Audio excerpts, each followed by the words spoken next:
Bonjour, je suis Roselyne, je suis voyante et cartomancienne installée depuis quelques années.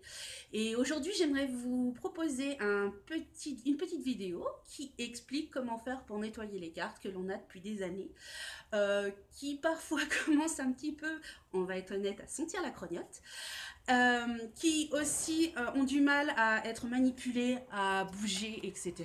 Donc c'est vrai que quand elles ont un petit peu de mal à glisser, c'est un petit peu plus compliqué de les manipuler.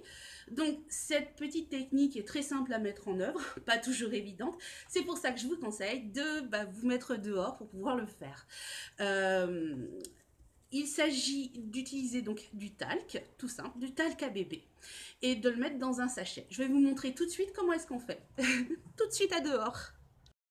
Donc, pour ne pas vous salir, moi je vous conseille donc de mettre vos cartes dans un sac plastique de congélation traditionnel, d'y ajouter le talc, comme ça, de façon généreuse, de bien refermer, voilà, et de secouer vos cartes pour pouvoir bien les imprégner du talc.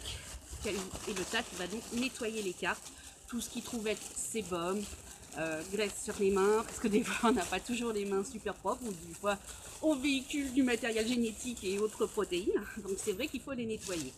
Voilà, on remonte bien, on remonte bien. Quand vous avez fini, il faut préparer un chiffon qui n'est dédié qu'à cela. Un mouchoir, ou plutôt une microfibre. C'est vrai que c'est beaucoup plus facile, beaucoup plus évident aussi de l'utiliser pour nettoyer vos cartes.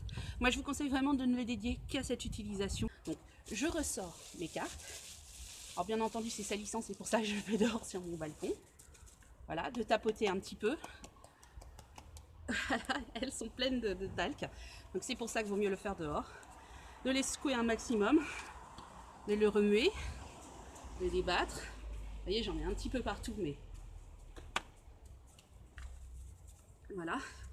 Et donc de visualiser avec votre chiffon le fait de nettoyer chacune des cartes et de retirer le mal qui se trouve sur chacune des cartes. En plus, ça sent bon, ce qui n'est pas une mince affaire. Donc je visualise à chacune des cartes.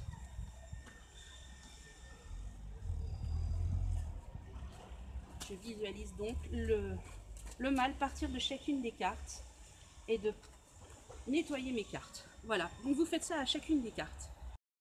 Voilà, normalement après nettoyage des cartes avec le chiffon par le talc, elles peuvent encore être un petit peu blanches. Ne vous en faites pas, elles vont vite retrouver leur couleur d'origine et leur fonction d'origine à force d'être manipulées.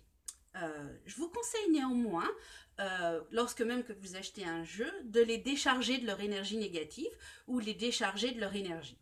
Pour cela, vous utilisez le même chiffon et vous visualisez à chaque fois le mal qui s'en va de ces cartes, vous les déchargez, vous pensez à retirer ces énergies, toutes ces intentions que vous avez pu mettre à chaque force et à chaque tirage. C'est vrai qu'il arrive des fois, comme je vous ai expliqué tout à l'heure, que ces cartes, parfois, ont un peu de mal à sortir, un peu de mal à être comprises, etc. C'est pour ça qu'il faut forcément les nettoyer. Une autre petite astuce, assez sympa et facile à faire, c'est de les mettre simplement à la lune. La lune purifie les cartes et les recharge. Donc vous me prenez une coupelle, vous les mettez dedans. Moi je les mets à la fenêtre dès que la lune commence à se lever et je le retire vers 2 h du matin pour éviter la rosée et puis l'humidité qui arrive dans l'air. Sinon derrière vos cartes vont coller. Voilà, j'espère que ce petit tutoriel vous aura intéressé. N'hésitez pas à me laisser un petit commentaire sur ma chaîne YouTube. Je l'aurai aussi partagé sur mon site internet www.rose-line.fr. Je vous fais de gros bisous et puis à bientôt pour une prochaine vidéo. Au revoir!